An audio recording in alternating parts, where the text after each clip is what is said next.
कुछ अरसे पहले की बात है। चंचल नाम की एक चिड़िया अपने छोटे छोटे बच्चों के साथ घने जंगलों में रहती थी।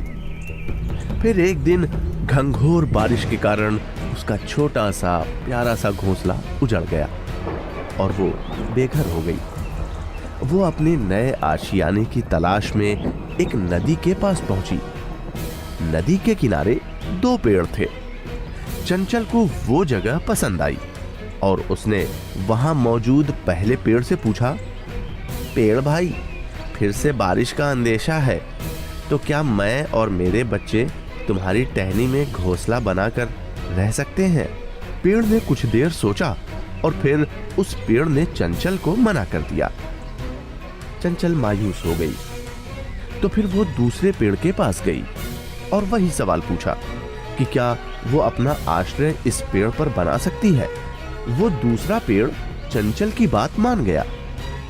चंचल बहुत खुश हुई और फिर वो अपने बच्चों के साथ खुशी खुशी दूसरे पेड़ में घोंसला बनाकर रहने लगी। महीनों बाद एक दिन फिर से वैसा ही तूफान आया जैसे चंचल ने पहले देखा था। बहुत घंघोर बारिश एक बार फिर हुई, लेकिन इस बार उसके घोंसले पर कोई ज्यादा हानि नहीं हुई। लेकिन इसी दौरान वो पहला पेड़ जिसने चंचल को घोंसला बनाने से मना किया था, वो जड़ से उखड़कर पानी में बहने लगा। तभी चंचल ने पेड़ को बहते हुए देखा और बोली, देखा तुमने, जब तुमसे मैं और मेरे बच्चे शरण मांगने के लिए आए तब तुमने मना कर दिया था।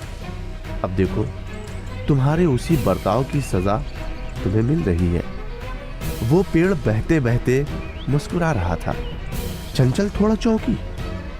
पेड़ ने मुस्कुराकर बोला, मैं जानता था मेरी जड़ें कमजोर है और इस बारिश में मैं टिक नहीं पाऊंगा।